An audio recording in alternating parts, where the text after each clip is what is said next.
de cuál es nuestra identidad, eso porque quién declara cuál es nuestra identidad. Y el Señor dice que somos sus hijos y que somos sus hijos amados.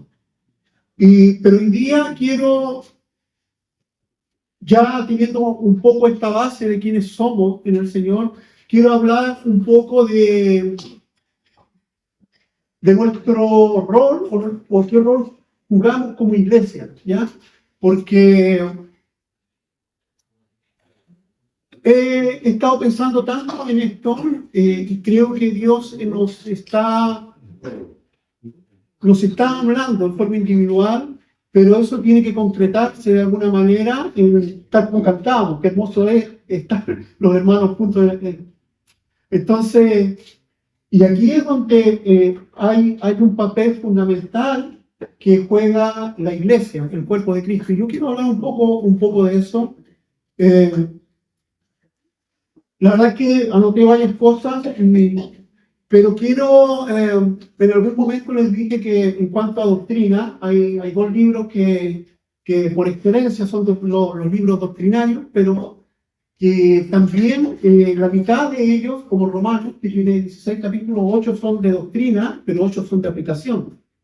El segundo libro, podríamos decir que es Efesios, y también hay 3 primeros capítulos que son como de doctrina, que habla de quién somos. De hecho, algunas Biblias tienen el título y habla, por ejemplo, de las bendiciones espirituales en Cristo, que somos salvos por gracia, y habla también del ministerio de Pablo en los gentiles, pero del 4 en adelante habla de la unidad del Espíritu, habla del cuerpo de Cristo y habla de cosas prácticas. Entonces, como les he compartido, yo creo que muchas veces nos quedamos en la doctrina, en mucha teoría, pero somos poco prácticos. Y yo quiero compartir un poco de eso hoy día. Dios no solamente nos ha llamado a creer, sino también a pertenecer. Y yo creo que es el rol fundamental de la iglesia. Y la iglesia, como decía, no es esta estructura, sino cada uno de nosotros es la iglesia. También otra cosa importante es que no hemos sido llamados a simpatizar por la iglesia, hemos sido llamados a amar a la iglesia, que es distinto. Y amar significa pacto, tener un pacto. ¿Ya? Y yo creo que Dios nos está afianzando en este tiempo y nos está llevando a entender que no somos no solamente participamos, sino que pertenecemos a la iglesia. ¿Ya? Y eso cambia nuestra perspectiva en todo sentido. Entonces, hemos sido llamados a amar la iglesia, no a simpatizar con la iglesia. Tiene que haber un sentido de pertenencia, porque de otra manera no se cumple este ejemplo que voy a hablar un poco de lo que habla Pablo del cuerpo de Cristo.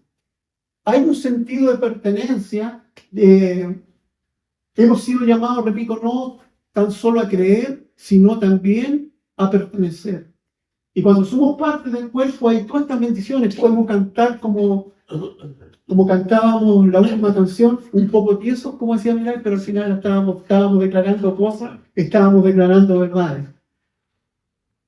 Tengo tantas cosas que no sé por dónde empezar. Hace 3.000 años aproximadamente,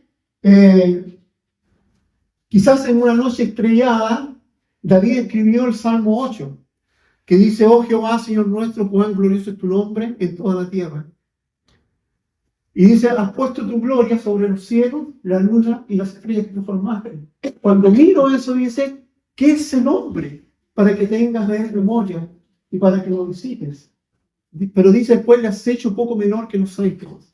Esa palabra ángeles en el original es Elohim. Lo que está diciendo: le has hecho poco menor que Dios. Elohim es un nombre propio de Dios. Entonces, lo que está diciendo: le has hecho poco menor que Dios. En otras palabras, lo que él estaba declarando al mirar ahí y viendo la grandeza y cómo Dios controla todas las cosas, que a pesar de ser este Dios inmenso, se ha fijado en nosotros. Se ha fijado en nosotros y dice que nos ha coronado de gloria, de honra, nos ha hecho señorial, y empieza a describir. Y el Salmo lo termina tal como empezó: oh Jehová, Señor nuestro, cuán glorioso es tu nombre en toda la tierra. Entonces, yo pensaba en esto.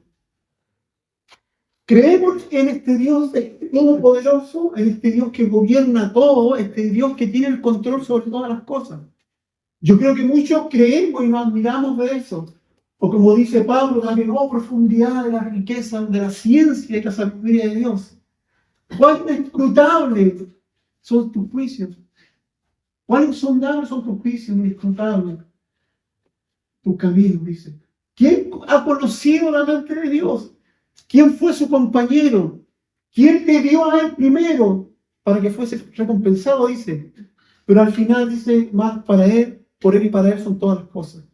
Entonces, yo creo que es fácil, o no sé si es fácil, pero podemos entender y comprender este Dios maravilloso que controla todo.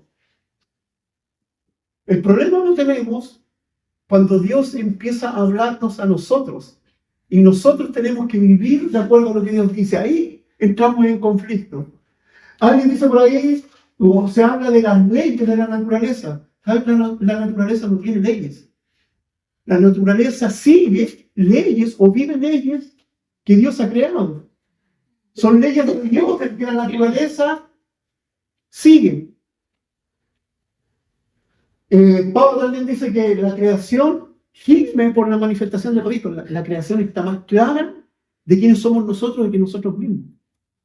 Eso está diciendo Pablo. Entonces, yo creo que, como les digo, es fácil a lo mejor entender y creer en este Dios que es todopoderoso, que gobierna, que tiene el control de todo, pero el problema cuando eso lo tenemos que aplicar a nuestra vida, entramos en un conflicto. Y yo quiero, como les digo, hablar un poco de eso.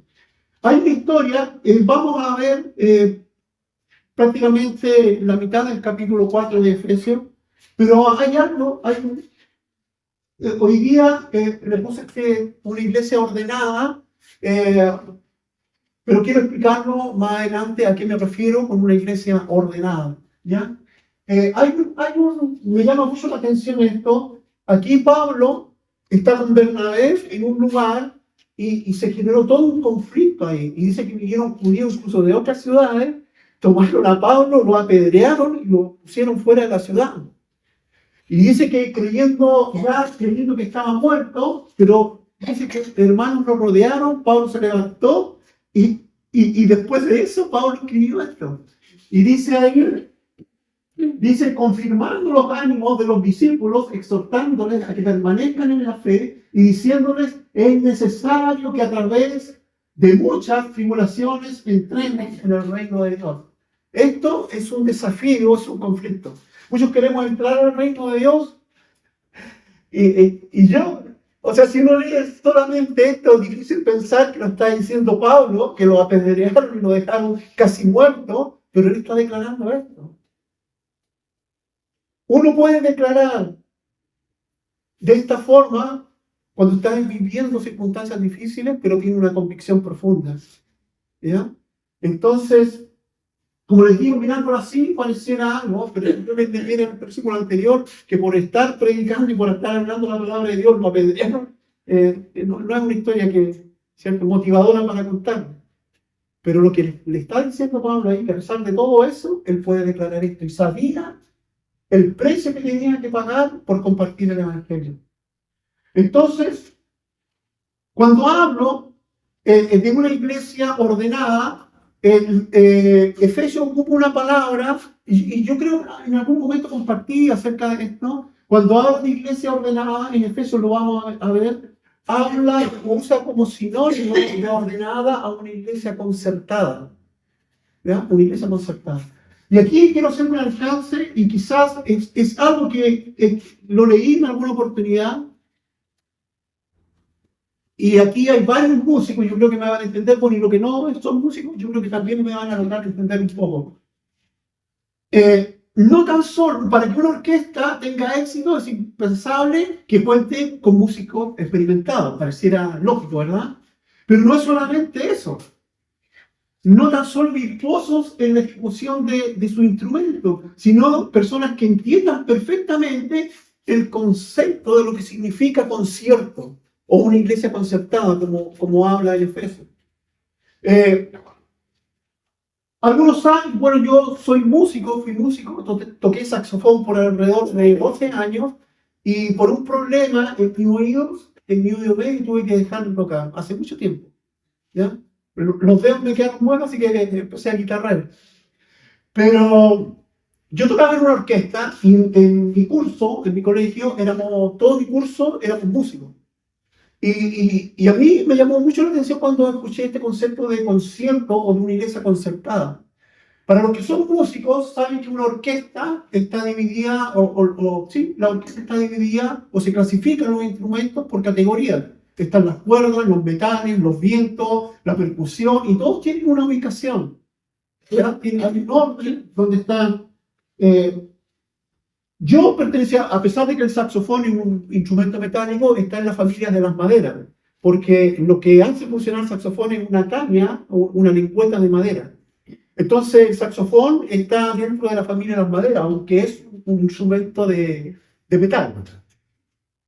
Entonces, la orquesta tiene como cada instrumento tiene una ubicación, pero lo particular de esto es que además de también saber leer, también debemos saber, o se debe saber leer la partitura. Y yo hacía la similitud de esto, ¿ya?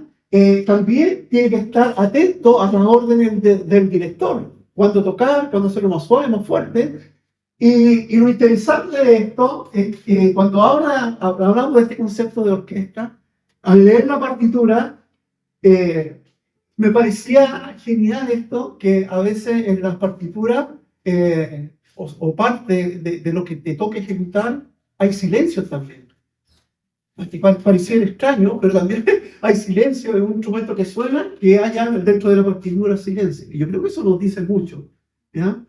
Y entonces yo pensaba en esto. Y por ejemplo, yo me recordaba cuando escribí esto, por ejemplo, hay la Aida, la obra Aida de Verdi,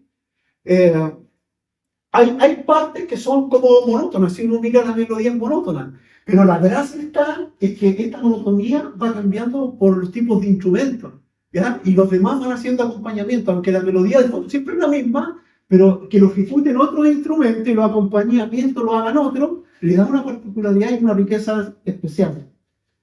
Pero ensayar o tocar esto solo no tiene sentido, porque como lo digo, a veces incluso hay partes en que está en silencio. Pero yo creo que eso, miren, y yo pensaba en esto, mis amigos, que hasta hoy día tenemos contacto, el otro día demostraba a Luciano, un amigo que por la familia de instrumentos, él tocaba el trombón, y las melodías, yo tocaba el saxofón tenor, y las melodías del trombón con el saxofón tenor son similares. De hecho, tienen la misma tonalidad. Y nos juntábamos, en mi curso varios, habían que tocaban trompeta, el corno francés, el saxofón, trombón, en fin, contralto, bajo. Entonces, cuando nos juntábamos más de 6 o de 7, podíamos escuchar y discernir la melodía, pero si había uno solo, no tenía ningún sentido, sobre todo, lo estoy aburriendo con esta historia, ¿no? Sobre todo el corno francés. El corno francés lleva todos los contratiempos, entonces escucharlo solo es súper rico. Tanta, es lo único que hacen.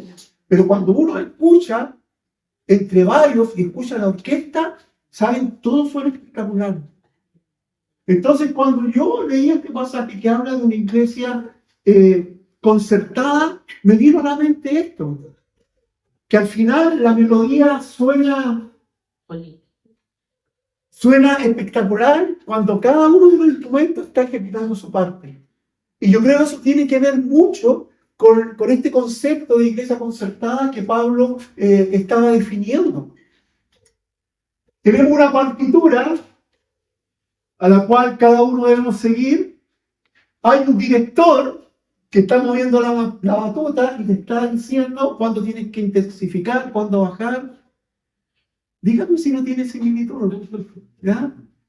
Entonces, yo creo que Dios nos está llamando a disponer nuestras vidas para glorificar su nombre, ejerciendo cada uno nuestra función, cada uno en términos figurados, tocando el instrumento que le corresponde.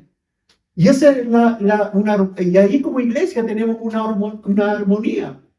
Y yo pensaba en esto, pensando en este concepto de orquesta, si uno quisiera sobresalir, o como decía, la diferencia que hay entre cada instrumento, solo suena, no tiene ningún sentido.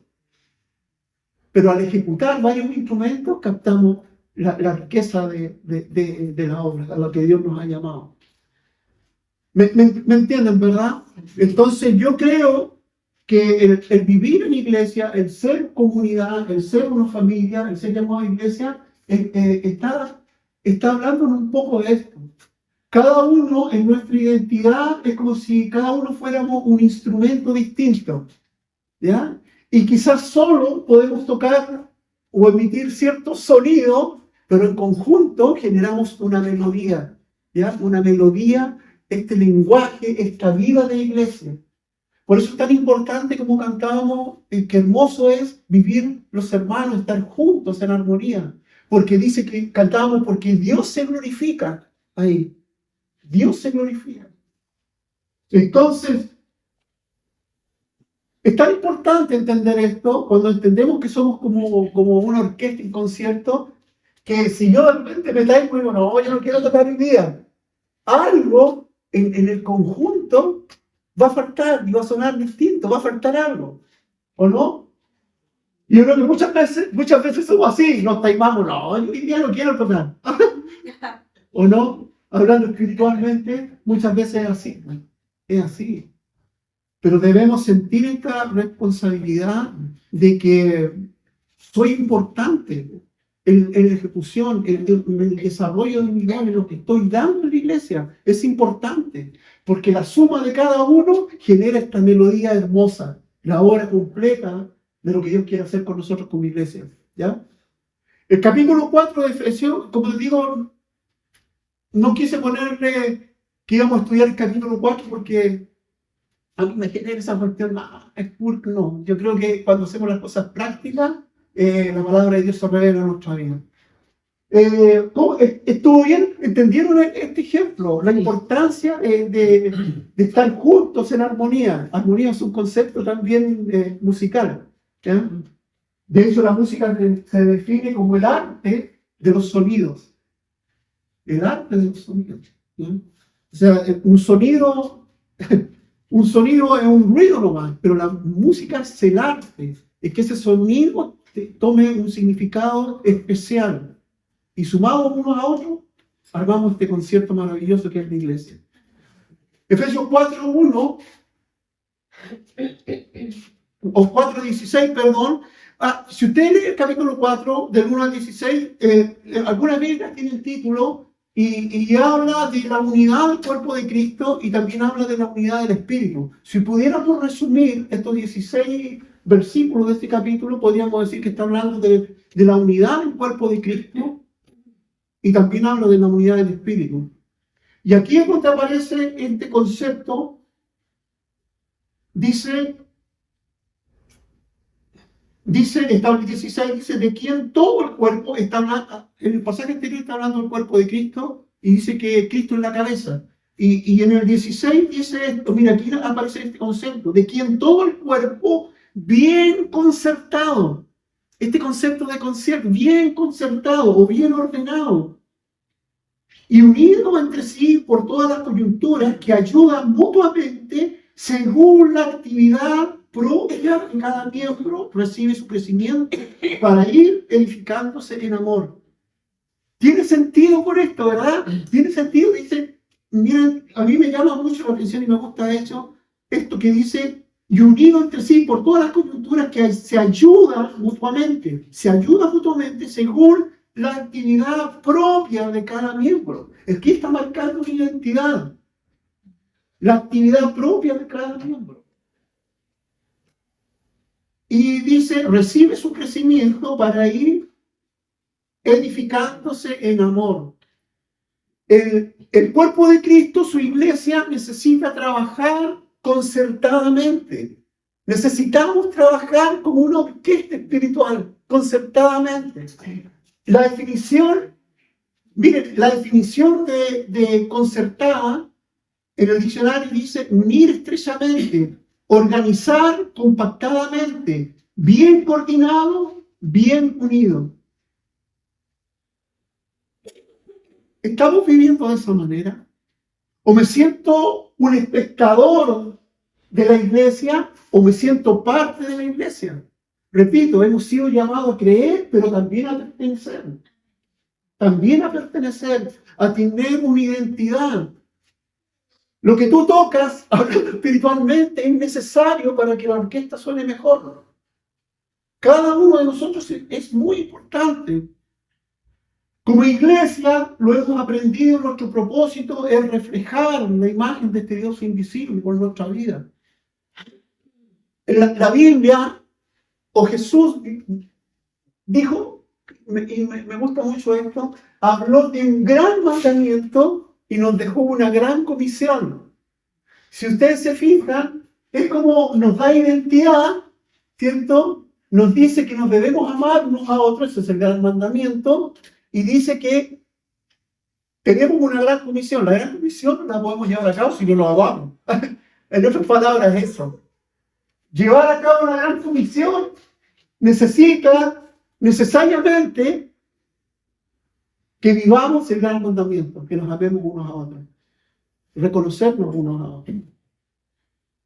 Entonces debemos trabajar de una manera coordinada y organizada, apoyándonos en los principios que nos muestra la palabra de Dios. La partitura. La partitura, lo que nos muestra la palabra de Dios. Ahora, uno de estos principios indispensables es la gracia. Es la gracia. Creo que, bueno, también hay definición de gracia. Se define en el diccionario bíblico como la influencia divina sobre el corazón y su reflejo en la vida. ¿Ya? Influencia divina en el corazón, pero no es tan solo eso, sino un reflejo en nuestra vida. Entonces, cuando uno empieza a ver esto y cuando entiende este concepto de gracia, entendemos que los dones o las habilidades que podemos tener son un regalo. La gracia es un regalo de Dios. Es cierto que hay habilidades innatas, pero si no está la gracia, si no está el amor sobre nosotros, somos tarros con piedra, hablando musicalmente. ¿Ah? O címbalo que retinguen, como dice Corintios 13, ¿verdad? La gracia no es solo el inmerecido e inalcanzable regalo de vida eterna recibido, sino que es el elemento que opera a través de nuestras vidas para manifestar a Cristo. Eso es la gracia de Dios. Es un regalo que hemos recibido. Damos por gracia lo que hemos recibido de gracia. ¿Ya? Lo que recibimos de gracia, tenemos que darlo por de gracia. Eso es lo que dice la palabra de Dios. Entonces, a través de la gracia recibimos funciones. La Escritura dice que cada uno recibió de acuerdo a la multiforme gracia de Dios. Repartió dones. El don que tú tienes tiene que estar bajo la gracia de Dios. O si no, no funciona. No funciona. Entonces, y aquí cuando habla de la multiforme gracia de Dios, dice que repartió ministerio, algunos le dio dones, ministerio, y en fin, habilidades para ciertas cosas. Entonces, es tan importante entender esto. Entonces, yo creo que entendiendo este concepto podemos lograr entender este capítulo, como les dije, estos primeros versículos de Efesios 4. Vamos a empezar en el 1. Y dice, yo pues preso en el Señor, os ruego que andéis como es digno de la vocación con que fuiste llamados. Es una exhortación. Tenemos que... La gracia operando en nuestra vida, el amor de Dios operando en nuestra vida, pero debemos andar de acuerdo a la gracia que Dios ha derramado sobre nosotros. Tenemos que andar, eso dice, yo pues preso en el Señor, les ruego que anden como es digno de la vocación con que fuiste llamado. Debemos vivir de esta manera. Ahora, ¿cómo podemos llevar a cabo esto? Bueno, vamos a seguir avanzando aquí. Miren, del 1 al 3 dice, se los quiero leer aquí porque me duelen. Ya, dice, yo pues preso en el Señor, os ruego que andéis como es digno de la vocación con que fuisteis llamados. Y aquí aquí nombra algunas características. ¿De qué manera debemos andar? Dice, con toda humildad y mansedumbre. Con toda humildad y mansedumbre. Es decir, reconociendo que lo que hemos recibido es un regalo de Dios. Es un regalo de Dios. No como el resultado de nuestra propia habilidad o de nuestro propio ingenio. Es cierto que tenemos habilidades innatas, pero sin la gracia de Dios, sin humildad, en realidad no tiene ningún sentido. ¿Ya? Entonces, dice aquí, con toda humildad y mansedumbre, soportando con paciencia los unos a los otros en amor. Ay, qué cuesta eso. ¿Ah? Cuesta, ¿no? Yo sé que ya aquí bajan los amén. Pero antes estábamos todos cantando, contentos, porque cuando empezamos a guatear. Perdonen la expresión. ¿Ya?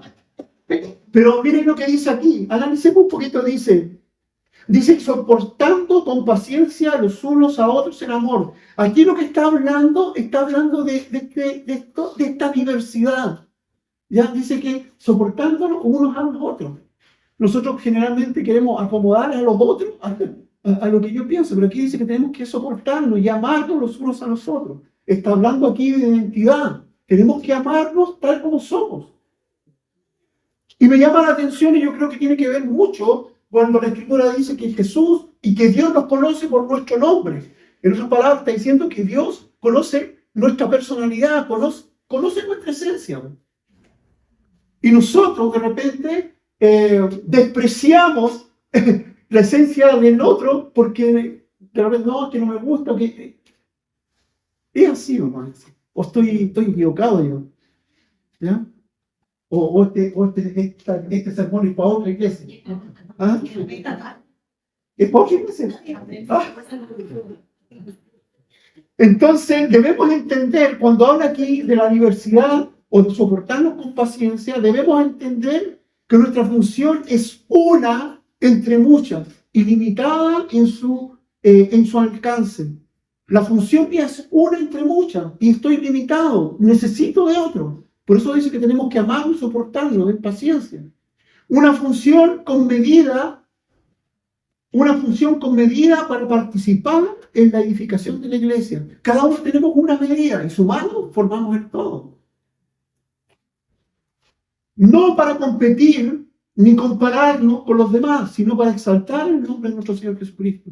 Saben, lamentablemente, y lo digo con conocimiento de causa, lamentablemente en la iglesia siempre se generan competencias.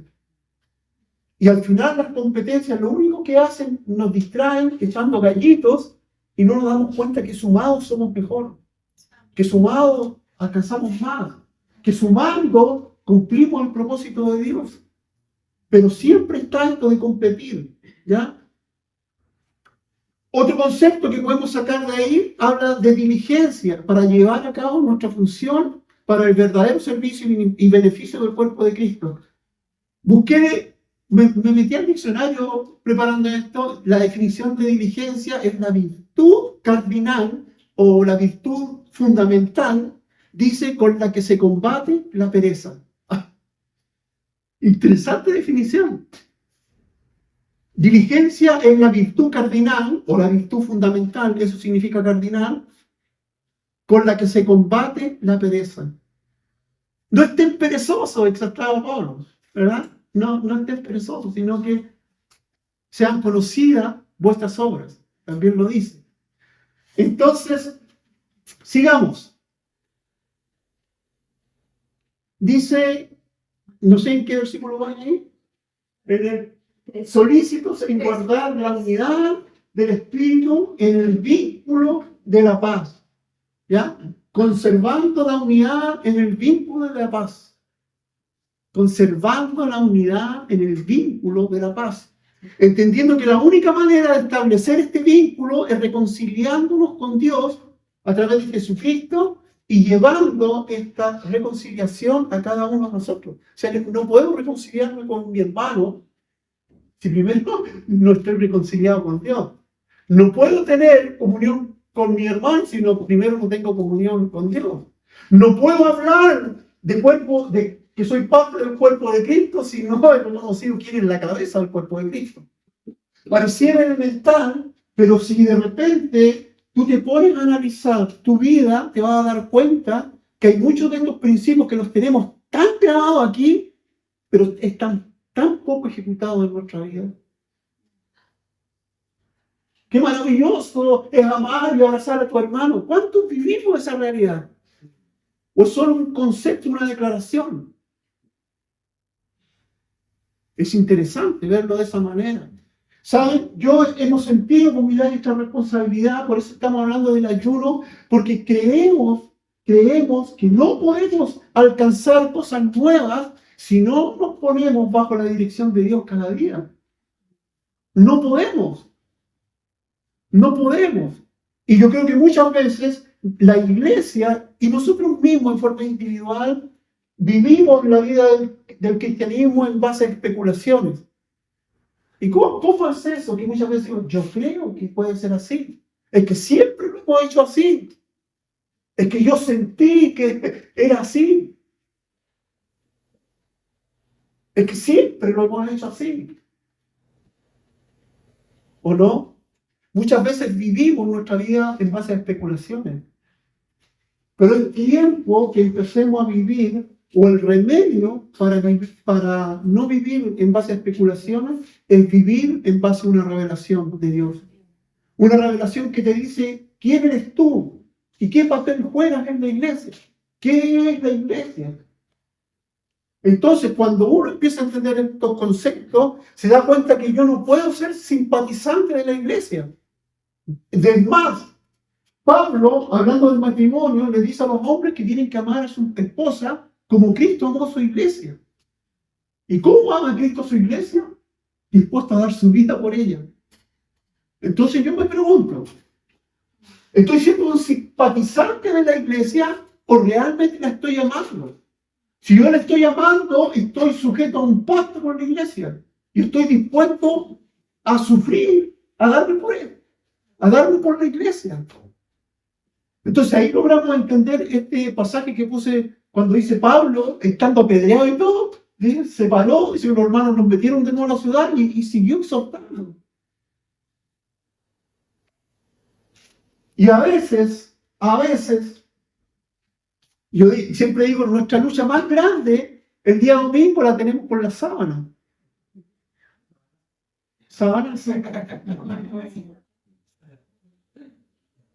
Cuando tenemos tantos principios para vivir, tanta vida para experimentar estando juntos. ¿Estamos viviendo o queremos vivir una vida como iglesia? Esa es la pregunta.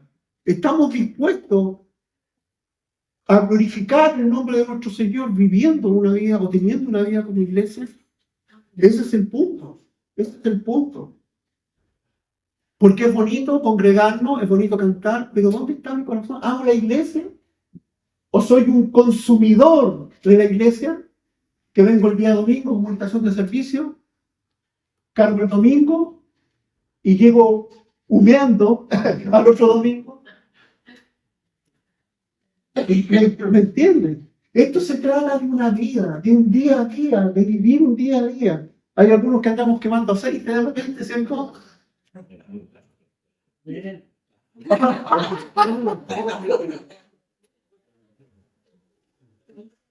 Pero Dios nos quiere renovados cada día. Si usted en el Salmo que habla de cuán agradable es habitar los hermanos juntos en armonía, habla de la unción, dice que se derrama como por Aarón, y dice que eso trae sanidad hasta los huesos. Y ahí trae Dios completa, trae Dios vida eterna. Hay algo. Y yo anhelo empezar a vivir esto en mayor profundidad.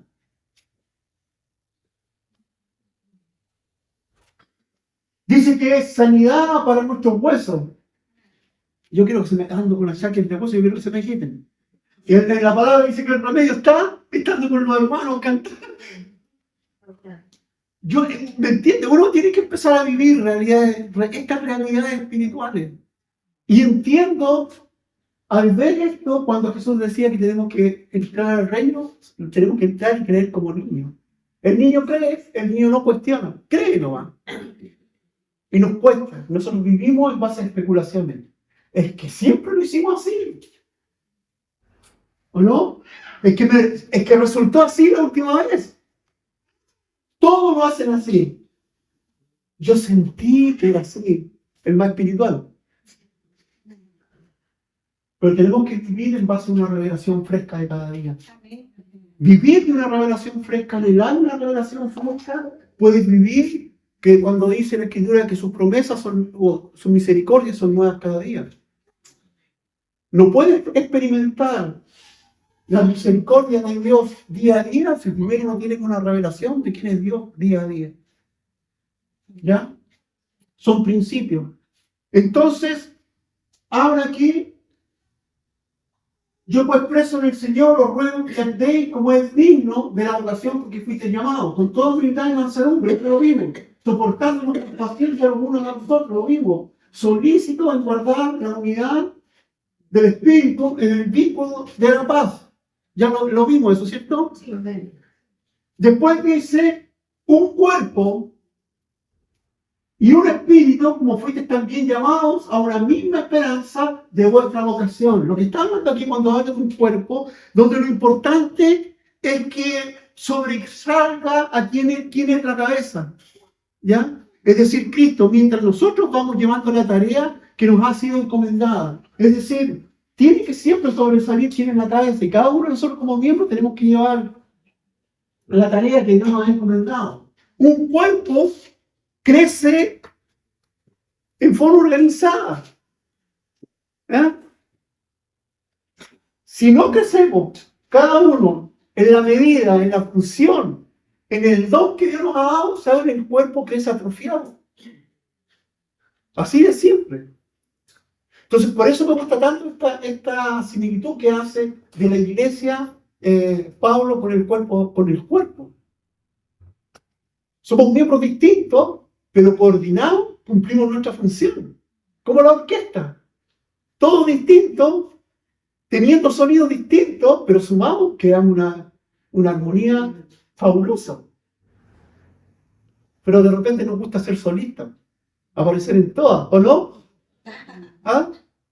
¿O no? Los que somos músicos, hagámonos solos. ¿Sí o no?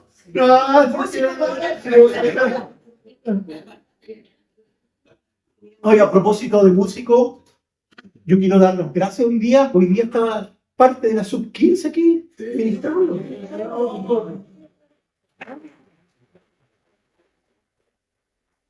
No, ustedes son los veteranos, ¿no? Hablé de la sub-15. Creemos esto también, ¿saben? Ellos no son niños, son miembros de la iglesia. Y como miembros están creciendo, están cumpliendo funciones. Y yo me alegro porque ellos están entendiendo lo que es ser iglesia, ser parte de un cuerpo. Son amigos y todo, pero saben que lo que están haciendo es importante. Ayudamos y con Milagro estamos, Raíces tiene una banda, no todos la han escuchado, pero un día ellos nos van a dirigir la banda. Ellos van a dirigir la banda. Tú no eres sub-15, ¿por qué te van a...?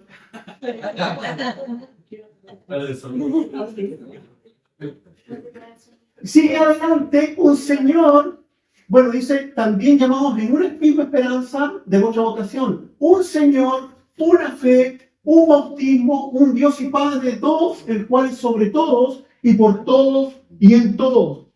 Un Espíritu, una enseñanza, un Señor. El Espíritu Santo que recibimos es un adelanto de la vida eterna, dándonos esperanza de que algún día el Señor va a volver.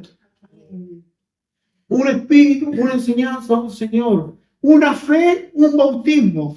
Eso sigue ahí, ¿verdad? Una fe, un bautismo. Una fe que es la obediencia a la voluntad de Dios revelada en su palabra, la cual nos ayuda a unificar criterios. No podemos avanzar de otra manera. La fe es definida como una certeza, como una convicción. Y saben, la única manera de que podamos aunar criterios en esto es que cada uno vivamos esta fe. Yo no puedo vivir de la fe de otro. Es imposible. No puedo vivir la intimidad de Dios tomándola de otro, no puedo, es algo personal. Un bautismo donde cedemos, el bautismo significa donde cedemos todos nuestros derechos. Miren lo que está diciendo, una fe, un bautismo. Siempre todo está relacionado con Dios y con nuestra negación. Una fe, un bautismo, donde entregamos y cedemos voluntariamente todos nuestros derechos, entregando nuestra vida antigua, nuestra naturaleza antigua y resucitando a una nueva, donde ya no vivimos nosotros, como decía Pablo, sino que vive Cristo en mí. Cristo en mí. Entonces, muchas veces nuestra vida como iglesia o la vida que nosotros hemos querido vivir como individuos o miembros de la iglesia, si ustedes se dan cuenta y se toman esto, es una vida pensando en mí, en mi beneficio, en lo que yo gano, en lo que yo disfruto, y perdemos el concepto, como les decía en un comienzo, de una orquesta, de una iglesia concertada, como dice ahí.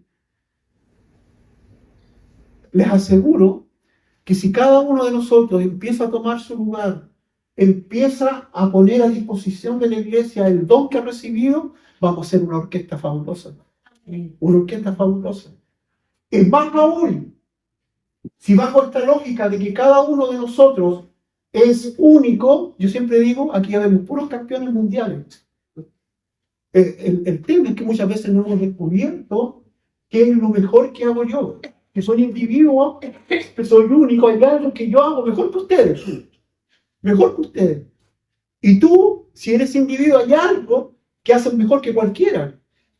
En el fondo, si descubrimos cuál es la gracia, el don, la virtud que Dios ha puesto sobre cada uno, habemos puros campeones mundiales aquí. Y ese es el potencial de la iglesia. Unidos, diferentes, pero unidos, en un propósito, en un sentido, en un espíritu, un cuerpo, un Señor, una fe, un bautismo. Siempre habla de unidad. De unidad. ¿Pero unidad en qué? En estas cosas. Una enseñanza, un Señor, una fe, un bautismo. A eso hemos sido llamados. Seguimos adelante. Dice, pero a cada uno de nosotros nos fue dada la gracia conforme a la medida del don de Cristo. Es lo que le decía yo en otro pasaje, dice que Él repartió dones de acuerdo a la multiforme gracia de Dios.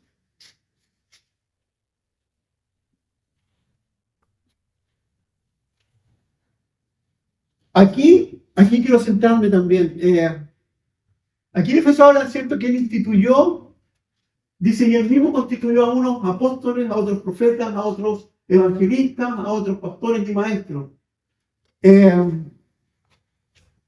Con el propósito, dice, a fin de perfeccionar, ¿cierto?, a los santos para la obra del ministerio, para la edificación del cuerpo de Cristo. ¿Se dan cuenta de lo que está hablando aquí, en este concepto? Todo lo que hace Dios, todo lo que ha instituido es con un propósito. La edificación del cuerpo de Cristo. Lamentablemente, yo no sé si es una cuestión cultural o en la iglesia hemos vivido que quienes se dicen profetas, se dicen pastores, se dicen apóstoles, lo único que pretenden es exaltarse a sí mismos. ¿O no? No, es que yo tengo el don, mi ministerio es el ministerio profético. Y al final viven y anhelan ser exaltados y ser reconocidos por eso. Pero lo que está diciendo aquí es que los ministerios fueron constituidos con un propósito. Un único propósito. Y dice, a fin de perfeccionar a los santos. ¿Quiénes son ustedes? Y yo como pastor tengo la responsabilidad de que ustedes sean perfeccionados para la obra del ministerio. Perfeccionados para la obra del ministerio que está hablando, para hacer cosas. Cuando habla de obra y hacer cosas. Tenemos cosas que hacer. Tú tienes cosas que hacer. Tienes un instrumento que ejecutar. Y mi labor en alguna medida, o nuestra labor como pastores, es perfeccionarlo para la obra del ministerio, con el propósito de que el cuerpo de Cristo sea edificado. Aquí no hay gloria de ningún ministerio. El propósito final es que el cuerpo de Cristo sea glorificado, que la iglesia sea glorificada, que la iglesia, el cuerpo de Cristo, sea edificado. Cuando como iglesia somos edificados, ¿saben lo que pasa? Estamos reflejando a este Dios invisible por nuestras vidas. con nuestro quehacer, no solamente con nuestro proclamar, sino con nuestro hacer. Por eso que habla de obra. De obra. Hay una definición que me gusta mucho, no la noté aquí, pero dice que la fe obra. ¿Quién se lo sabe? Nadie se lo sabe. Dice, la fe obra por el amor. Si usted, y dice, ¿dónde está tu fe? Muéstrame tus obras. La fe obra por el amor. Obra por el amor. Es decir, la fe me lleva a hacer cosas por amor. Eso es lo que está diciendo. ¿Tienes fe? Muéstrame tus obras. Ese es el desafío. Si ustedes se fijan, tenemos muchos conceptos en nuestra vida, pero poca aplicación. Y hoy día, yo creo que Dios nos está exhortando a vivir lo que muchas veces tenemos aquí y lo que muchas veces hablamos, pero no ejercitamos. No solamente ser oidores, sino hacedores. Y si ustedes se fijan, como les decía yo, el libro de Efesios, como el de Romanos, es doctrina y ejecución. Doctrina y ejecución. Aquí habla, se los dije, en los capítulos de Efesios, tiene seis capítulos, las bendiciones espirituales, que somos salvos por gracia, pero después de eso nos lleva a la práctica, a vivir de acuerdo a esas verdades. Vivir de acuerdo a esas verdades. Entonces, los 5 ministerios, hay iglesias que esta es la iglesia de los 5 ministerios, del quíntuple, ¿o no? Es así, ¿no? Y muchas veces exaltamos estos 5 ministerios y nos olvidamos que los ministerios son, de una manera, un servicio para que cada uno de nosotros crezcamos, para que seamos edificados como iglesia. El propósito de estos 5 ministerios oficiales de la iglesia es equipar a los miembros del cuerpo para que, estando bien capacitados, alcancen la madurez y cumplan su función, lo cual permitirá llevar a cabo la obra del ministerio, la cual nos es dada a todos. Yo soy responsable de enseñar, ustedes son responsables de ejecutar. Y yo a la vez tengo que estar ejecutando de acuerdo a lo que estoy enseñando. Eso es lo que está diciendo ahí. Es una vida dinámica. Es indispensable que cada uno de nosotros ejerza su función para que el crecimiento del cuerpo, como les decía, no sea atrofiado. Y vuelvo a repetir, me gusta este concepto de una iglesia bien concertada, de una orquesta donde todos los instrumentos están bien definidos, donde cada uno tiene su partitura y sabe lo que tiene que hacer, lo que tiene que tocar. Y a veces no tiene que tocar. Como les decía, en las partituras también hay silencio. Y vaya que nos gusta tocar, ¿ya? Que aparezcan los silencios. Ahí en el pentagrama, ahí en el medio arriba, abajo, ¿cierto? Ese cuadradito, ya. El silencio. Yo recuerdo, volviendo a la ida de Verdi, habían partes en que la familia de los tenores, donde estábamos los saxofones tenores y los trombones, nos tocaban los solos. Era espectacular, pero a la siguiente teníamos silencio y eran nosotros los que ejecutábamos. Cuando uno ejecuta sin discernir lo demás, es fome. Pero cuando uno está en silencio, los demás están ejecutando y son espectaculares. Hay tiempos de silencio, hay tiempos que eres el solista y tienes que brillar. Y todos los demás vamos a estar acompañando atrás. Así funciona la orquesta. Atento al director, al supremo director, y leyendo la partitura. Lo podemos vivir de otra manera. Si no lo hacemos de esa manera, hay una consecuencia. Hay una consecuencia, bueno, todo lleguemos a estar hablando aquí, siguiendo de que él instituyó a algunos apóstoles, maestros, y todos dice, con este propósito también, hasta que todos lleguemos a la unidad de la fe y del conocimiento del Hijo de Dios. Miren qué profundo es esto. El propósito es este, hasta que todos lleguemos a la unidad de la fe y del conocimiento del Hijo de Dios, a un varón perfecto a la medida de la estatura de la plenitud de Cristo. Aquí está hablando del desarrollo personal, está hablando de la iglesia, está hablando de que instituyó los ministerios para que tú ejecutes la obra de tal manera que todos lleguemos y que tú llegues a la medida, a la estatura de Cristo, a la imagen de Cristo. Si ustedes se dan cuenta, aquí no hay una exaltación personal. Yo tengo el ministerio de la profecía. No. Y si lo tengo, tiene que ser de bendición para la iglesia, a fin de que cada uno lleguemos a esta medida, a la estatura de Cristo.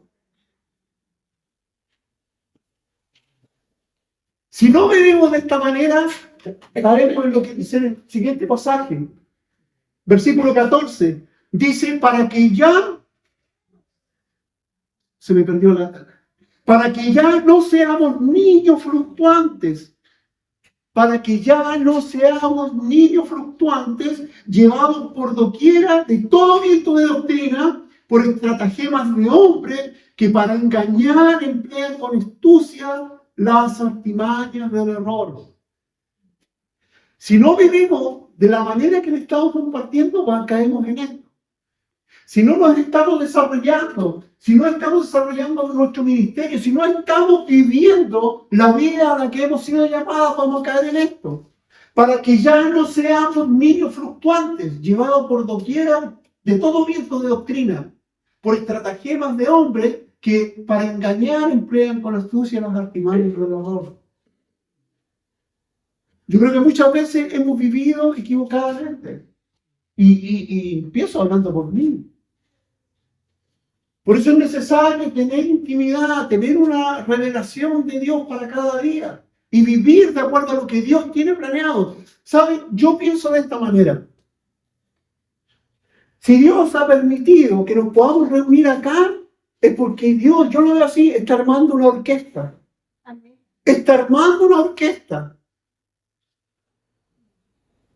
Tienes que empezar a leer la partitura para saber qué te toca, papá. Y tienes que estar alerta a lo que está señalando el director con la batuta. Pero yo siento que Dios nos ha llamado a hacer una orquesta en este tiempo. Una iglesia concertada, como decía Pablo. Y termina esto, dice, sino que siguiendo la verdad en amor, crezcamos en todo en aquel que es la cabeza, esto que es Cristo. Amén. A eso hemos sido llamados. Ese es el propósito de vivir como iglesia. No hay otra cosa. Entonces, no solamente hemos sido llamados a creer, sino a pertenecer. Ese es un principio fundamental. Y yo no puedo tener una vida simpatizando con la iglesia. Tengo que tener una vida amando a la iglesia. ¿De qué manera? Como Cristo amó su iglesia. A eso hemos sido llamados. Entonces, cuando tú no tienes un sentido de pertenencia, te da lo mismo. Cuando tú no tienes un sentido de pertenencia, te importa lo mismo lo que esté sufriendo tu hermano. Te da lo mismo. Si él está alegre, te da lo mismo. Y piensas para adentro, ya se le va a pasar. ¿O no? Somos un cuerpo. Somos un cuerpo. Y mientras más dejemos que Dios arme esta iglesia concertada, nuestra melodía va a ser mejor. Y lo que va a escuchar la gente va a ser agradable. Debemos vivir de esta manera. Jesús lo dijo de otra manera. El mundo va a creer en ustedes cuando vean cómo se aman. Es lo mismo. ¿Estamos amando la iglesia? ¿O solamente es un consumidor de las actividades de la iglesia? Es una buena pregunta. Y aunque quizás conceptualmente no lo piense así, si te empiezas a dar cuenta, hay muchas acciones que hacemos que pareciera que pensáramos de esta manera.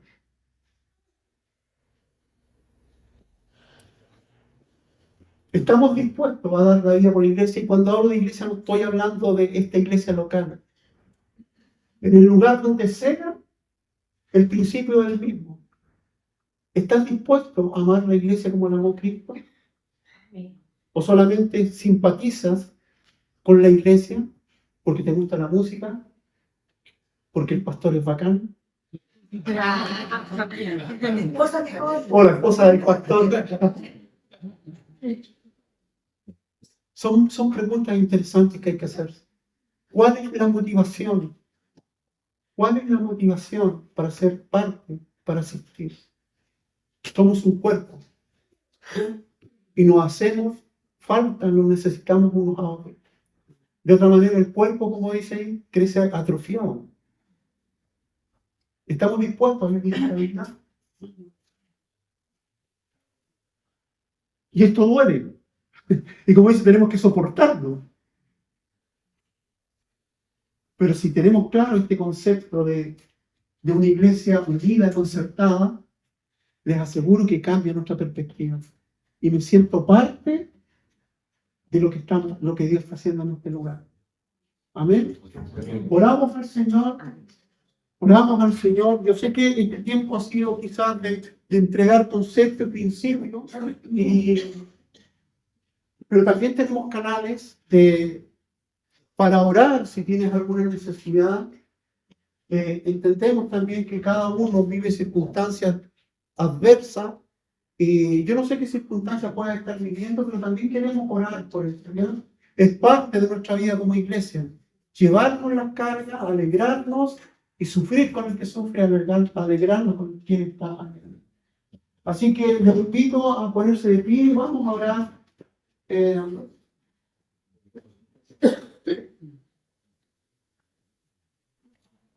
Señor, te damos gracias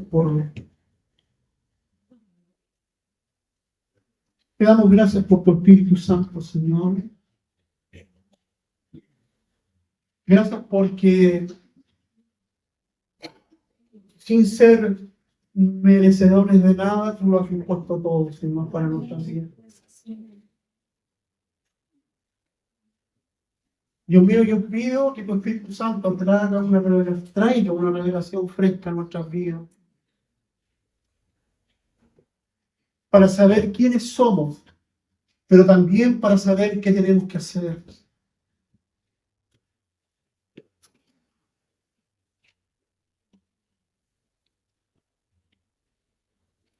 Señor, muchas veces somos llevados por las circunstancias adversas que podamos estar viviendo, Señor. Pero tú dijiste que aún en medio de la adversidad podríamos tener tu paz si confiábamos en ti, Señor. Yo no sé qué dificultad pueda haber en mis hermanos, no sé qué los pueda estar afligiendo en este tiempo, pero sí tengo confianza de que si acudimos a ti, de ti obtenemos el oportuno socorro, dice la palabra. Y hoy día, Señor, en un acto de fe, ponemos todas nuestras cargas, Señor. Dejamos delante de ti todas estas circunstancias adversas que podamos estar viviendo. Señor, si hay enfermedad, si hay un tema emocional, si hay temas relacionales, Señor, los ponemos delante de ti, Señor. Y oro para que venga tu Espíritu Santo a llenar nuestras vidas, a llenar nuestros corazones, Señor. Que aprendamos, Señor, a amarnos unos a otros. Que aprendamos a valorar la vida de unos y de otros, Señor. Que podamos sentir esta necesidad de abrazarnos y de caminar juntos, Señor. Que podamos entender que aunque somos diversos, podemos estar unidos y unánimes, Señor, en tus propósitos.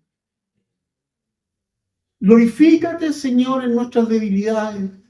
Señor, glorifícate. Dios mío, si aquí hay personas que han estado cansadas, agobiadas, ven con tu presencia, Señor, a llenarnos. Gracias te doy, Señor, por lo que estás haciendo. Gracias, Señor.